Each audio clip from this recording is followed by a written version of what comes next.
आज अमेरिकी राष्ट्रपति डोनाल्ड ट्रंप पर एक और जानलेवा हमला हुआ। 2026 के 5 महीने में यह ट्रंप पर तीसरा हमला था और इस बार भी हमलावर की उम्र सिर्फ 21 साल थी। ट्रंप पर जो 4 बड़े हमले हुए हैं, उन सभी में हमलावर की उम्र 20-21 साल ही है। आज जिसने हमला किया और जो पहले हमला कर चुके हैं, सब में एक बात और कॉमन है। चारों के चारों हमलावर मानसिक रूप से बीमार थे। क्या यह महज संयोग है या ट्रंप को खत्म करने का सबसे खतरनाक प्रयोग है? अमेरिकी हिस्ट्री में अब तक 4 प्रेसिडेंट के मर्डर हो चुके हैं और अब डोनाल्ड ट्रंप को मारने की कोशिश हो रही है। क्या इस साजिश के पीछे ईरान है, क्यूबा है, वेनेजुएला है, कोई आतंकी संगठन है या अमेरिका के अंदर ही मास्टरमाइंड मौजूद है? इतना तो पक्का है, ट्रंप की जान खतरे में है। 24 मई 2026 व्हाइट हाउस के चेक पॉइंट के पास अंधाधुंध गोलीबारी हुई। टारगेट पर डोनाल्ड ट्रंप थे। 25 अप्रैल 2026 हिल्टन होटल में गोलीबारी हुई। इस बार भी टारगेट पर ट्रंप थे। ट्रंप को सुरक्षित निकाला गया। 22 फरवरी 2026 एक हमलावर ट्रंप के मारे लोगो रिजॉर्ट में घुसा। शॉटगन और गैस कैनिस्टर से हमला करने की कोशिश। 13 जुलाई 2024 ट्रंप पर हुआ सबसे खतरनाक हमला। एक गोली ट्रंप के दाहिने कान के ऊपरी हिस्से को छूकर निकल गई। 15 सितंबर 2024 ट्रंप जब वेस्ट पॉम बीच पर गोल्फ खेल रहे थे, उस वक्त हमलावर AK-47 से ट्रंप पर हमला करने वाला था। सीक्रेट सर्विस ने सही वक्त पर पकड़ा। 22 सितंबर 2020 ट्रंप के लिए व्हाइट हाउस में घातक राइसिन जहर से सने लेटर भेजे गए, जिन्हें सुरक्षा जांच में पकड़ लिया गया। 18 जून 2016 ट्रंप के चुनावी सफर के दौरान एक ब्रिटिश नागरिक ने रैली पुलिस अधिकारी की बंदूक छीनकर ट्रंप को मारने की कोशिश की। 6 सितंबर 2017 नॉर्थ डकोटा में एक शख्स ने ट्रंप की लिमोजिन कार को पलटने के इरादे से फॉर्क लिफ्ट चुराई थी। प्लान नाकाम हुआ। अमेरिकी राष्ट्रपति डोनाल्ड ट्रंप को मारने की 8 बार कोशिश हुई। 8 बार ट्रंप को खत्म करने का प्रयास हुआ और 8 बार ट्रंप बच गए। अगर ट्रंप के पॉलिटिकल करियर के दौरान सुरक्षा में चूक, धमकियों और हमलों को मिलाकर नंबर्स गिने तो ये शायद 15 से ज्यादा हो जाएंगे।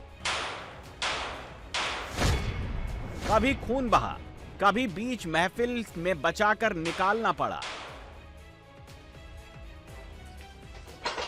कभी व्हाइट हाउस में गोलियों के डर से छिपाना पड़ा। ट्रंप को जिंदा रखना इस वक्त अमेरिकी सीक्रेट सर्विस का सबसे बड़ा टास्क बन गया है।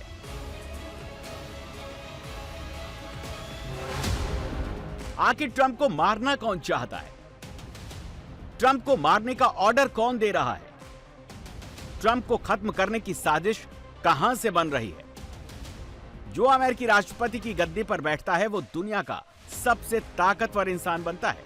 इस वक्त Donald Trump world most powerful leader हैं, जो दुनिया के कई देशों के टारगेट पर भी हैं। ईरान के टॉप टारगेट पर ट्रंप है, क्यूबा के टॉप टारगेट पर ट्रंप है, वेनेजुएला के टॉप टारगेट पर ट्रंप है। रूस और ट्रंप के बीच जबरदस्त अनबन है। चीन भी ट्रंप से खुश नहीं है। दुनिया के कई आतंकवादी संगठन ट्रंप को खत्म करना चाहते हैं। अमेरिका में ट्रंप को लेकर नफरत बहुत बढ़ गई है। 3 दिन पहले ही डोनाल्ड ट्रंप की सारी मीटिंग कैंसिल कर दी गई। ट्रंप को अपने ही बेटे के शादी में जाने से रोक दिया गया। उनकी सिक्योरिटी बढ़ा दी गई। और आज व्हाइट हाउस के बाहर जबरदस्त हमला हुआ। गोलियों के शोर से व्हाइट हाउस गूंज जाता है।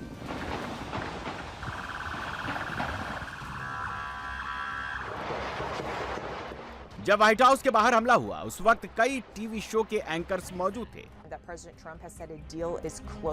जैसे ये न्यूज एंकर अपना शो कर रही थी, तभी गोलियां चलनी शुरू हो जाती हैं। जान बचाने के लिए एंकर और कैमरामैन छिप जाते हैं। एक और रिपोर्टर व्हाइट हाउस के बाहर से अपना शो कर रही थी, तभी गोलियों की आवाज आने लगी। व्हाइट हाउस पर ऐसा हमला हो सकता है, ये किसी ने नहीं सोचा था। इसीलिए इस रिपोर्टर को समझ नहीं आया कि आखिर क्या हो रहा है।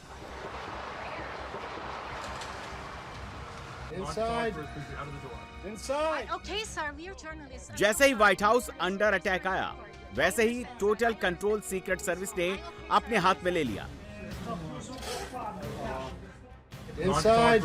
Out of the door. Inside. Okay, sir, we are journalists. I'm so sorry. We are journalists. We are just trying to record. Okay, I go understand, inside. sir. I understand, sir. Inside. Okay, sir, I understand. White house के बाहर जिस वक्त हमला हुआ उस वक्त associated press के reporter Alex Brandon अपने घर जा रहे थे, तभी रास्ते में अचानक गोलीबारी होने लगी। On my way home, when I heard reports of gunshots near the White House, I was instructed to turn my vehicle around and head straight back to the White House. I got here to 17th in Pennsylvania. Actually, I'm now at 18th, but I can see 17th. There was a shooting apparently near the White House. One of the video anchors that was doing a live shot at the time, you could hear the gunshots in the live shot. An ambulance just arrived. More to come. America में सबसे safe जगह white house को माना जाता है। यहाँ पर दुनिया का सबसे शक्तिशाली लीडर रहता है, लेकिन अब खतरा व्हाइट हाउस तक आ गया है। डोनाल्ड ट्रंप और गोली के बीच फासला ज्यादा नहीं है, खतरा बहुत नजदीक है।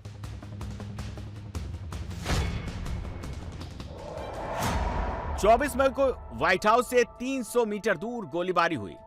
25 अप्रैल को 100 मीटर दूर से हमलावर ने फायरिंग की। 15 सितंबर 2024 में 400 मीटर दूर पर हमलावर छिपा था। 13 जुलाई 2024 को हमलावर ट्रंप के मंच से करीब 150 मीटर की ही दूरी पर था। पिछले 10 साल से डोनाल्ड ट्रंप को मारने की कोशिश हो रही है। जब ट्रंप पहली बार राष्ट्रपति बने थे, तब उन पर हमला किया गया था। जब ट्रंप चुनाव हार गए थे, तब भी वो टारगेट पर थे। जब ट्रंप चुनाव प्रचार कर रहे थे, तब भी उनको मारने की कोशिश हो रही थी। और अब जब ट्रंप दोबारा राष्ट्रपति बन चुके हैं, तब भी उनको मारने की बैक टू बैक 3 कोशिश की गई है।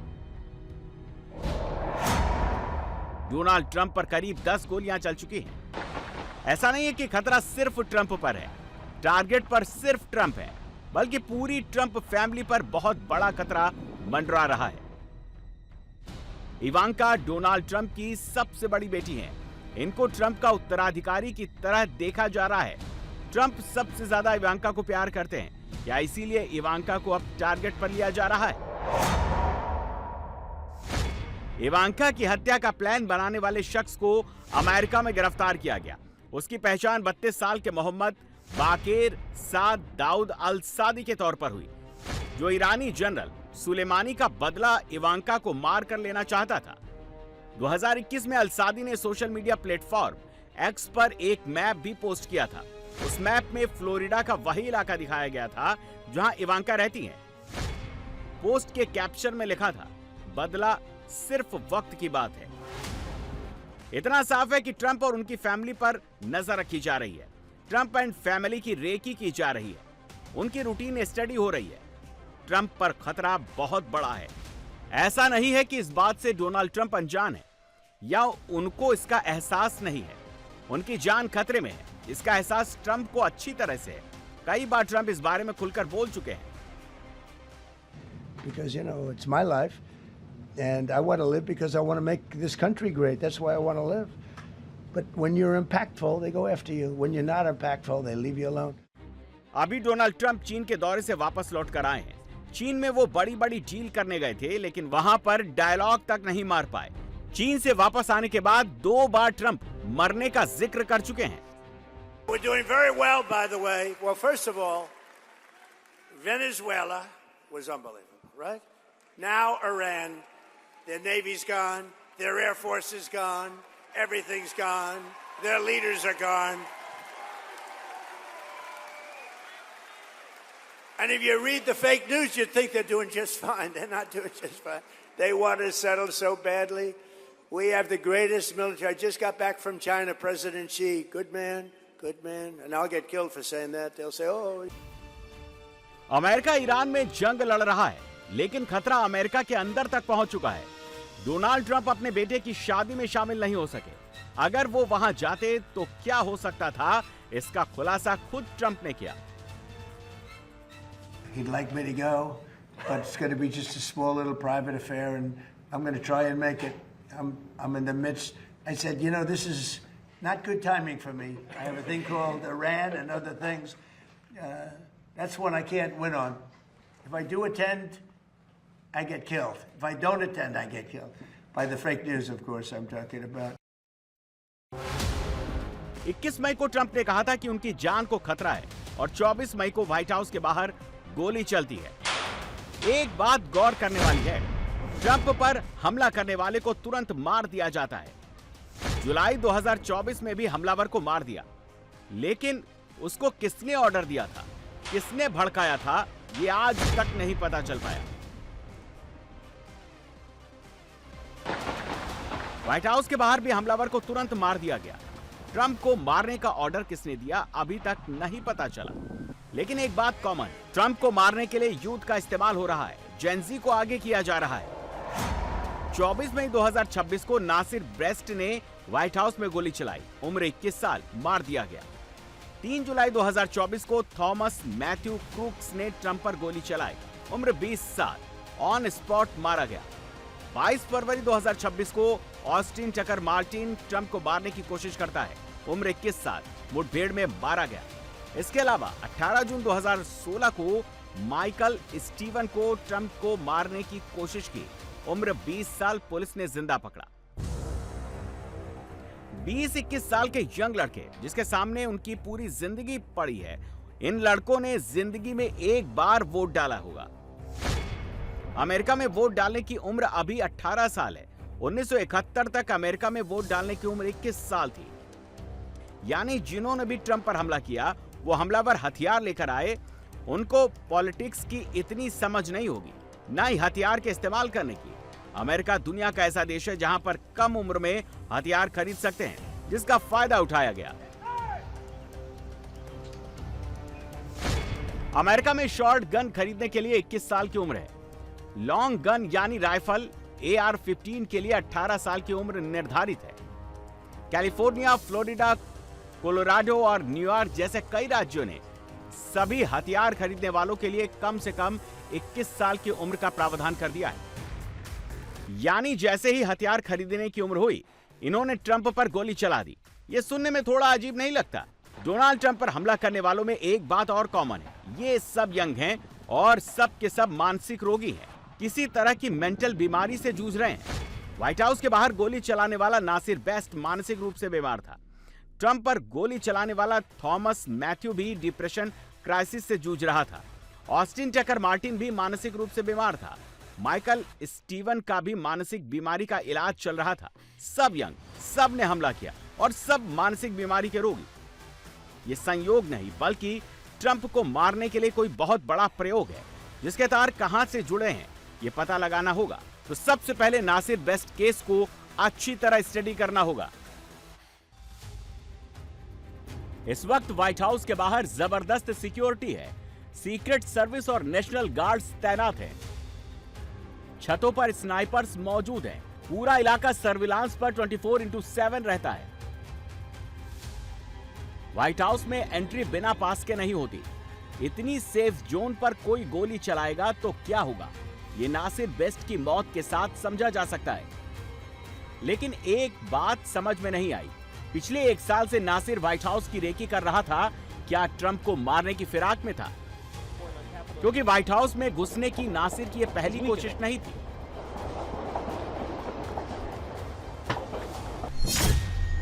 छब्बीस जून 2025 को नासिर ने एजेंट्स को रोककर धमकियां दी। 10 जुलाई 2025 में व्हाइट हाउस में घुसने की कोशिश की। खुद को यीशु मसीह बता रहा था, पकड़ा गया। कोर्ट ने व्हाइट हाउस से दूर रहने का आदेश दिया।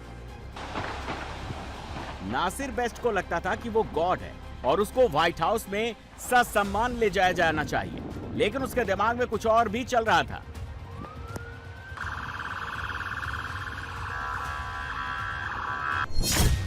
ये पोस्ट नासिर बेस्ट ने टिकटॉक में पिछले साल किया था। इसमें लिखा, अगर थॉमस की जगह उसके पास बंदूक होती तो नतीजा कुछ और होता, ट्रंप कब्र में होते। यानी नासिर के दिमाग में ट्रंप का मर्डर चल रहा था, लेकिन ट्रंप को नासिर मारना चाहता था या ये काम उसे कोई और करवा रहा था, इसकी तहकीकात जरूरी होगी। व्हाइट हाउस पर हमले के बाद ट्रंप ने पहला रिएक्शन भी दे दिया। डोनाल्ड ट्रंप ने सीक्रेट सर्विस और लॉ इन्फोर्समेंट एजेंसी का शुक्रिया अदा किया। उन्होंने लिखा, हमलावर का हिंसक इतिहास था और वो व्हाइट हाउस को लेकर कुछ ज्यादा ही उत्सुक था। अमेरिका का इतिहास बताता है, वहां पर जो राष्ट्रपति बनता है उनकी जान हमेशा खतरे में रहती है। अब तक अमेरिका के 4 राष्ट्रपतियों की हत्या हो चुकी है। साल 1865 में अब्राहम लिंकन की हत्या हुई। साल 1881 में जेम्स ए गारफील्ड का कत्ल हुआ। साल 1901 में विलियम मैककिनले मारे गए और 1963 में जॉन एफ कैनेडी का मर्डर हुआ। 20 से अधिक राष्ट्रपति के उम्मीदवारों पर जानलेवा हमला हुआ है। 18 ऐसे मामले हैं जब हमलावर राष्ट्रपति के एकदम करीब पहुंच गया। डोनाल्ड ट्रंप जब पहली बार राष्ट्रपति बने तब उन पर हमला हुआ था। जब दूसरी बार चुनाव प्रचार में लगे तो हमला हुआ और दूसरी बार राष्ट्रपति बने तो भी उन पर हमले हो रहे हैं। डोनाल्ड ट्रंप और गोली के बीच उनका सुरक्षा घेरा है, जो दुनिया की सबसे बड़ी सिक्योरिटी सर्किल में से एक है। ट्रंप पर जब इस बार हमला हुआ तो वो व्हाइट हाउस के अंदर थे, जहां पर वो अमेरिका में सबसे सेफ हैं। व्हाइट हाउस की सुरक्षा में अल्ट्रा मॉडर्न सेंसर लगे हुए हैं, जो हजारों सीसीटीवी कैमरे से 24 घंटे मॉनिटर होते हैं। व्हाइट हाउस की हर एक खिड़की बुलेट प्रूफ होती है ताकि कोई बाहर से गोली न मार सके। व्हाइट हाउस में एंटी मिसाइल सिस्टम लगा हुआ है। अगर मिसाइल या ड्रोन से हमला होता है तो उसको हवा में नष्ट कर सकते हैं। यहाँ पर किसी भी इमरजेंसी सिचुएशन के लिए सुरक्षित बंकर भी बनाया गया है, जो न्यूक्लियर हमले तक को झेल सकता है। इतना ही नहीं, व्हाइट हाउस के आसपास बाहरी सुरक्षा के लिए ऊंची इमारतों पर स्नाइपर्स तैनात रहते हैं। White House no flying zone भी है। व्हाइट हाउस के 19 नॉटिकल माइल दूरी तक कोई प्लेन नहीं उड़ सकता। व्हाइट हाउस की सुरक्षा में हर साल करीब 20,000 करोड़ रुपए खर्च होते हैं, यानी रोजाना करीब 75 करोड़ रुपए। अब बात उन ऑफिसर्स की, उस टीम की जिसने एक बार फिर ट्रंप की जान बचाई।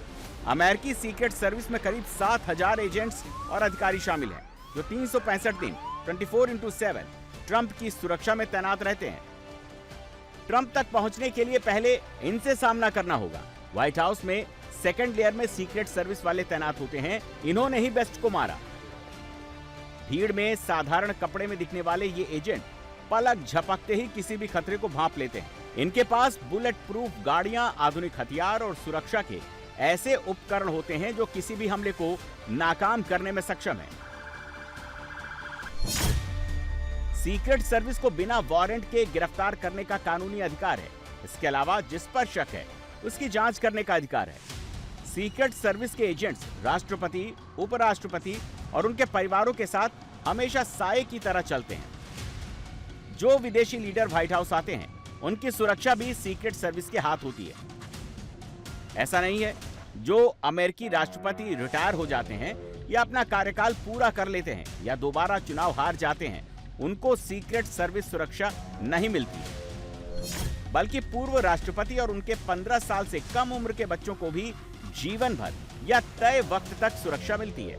ट्रंप को मारने का प्लान बनाने वाले अभी जिंदा हैं। ट्रंप पर अभी कितने और हमले होंगे किसी को कुछ नहीं पता। बस इतना पता है, ट्रंप की जान बहुत ज्यादा खतरे में है।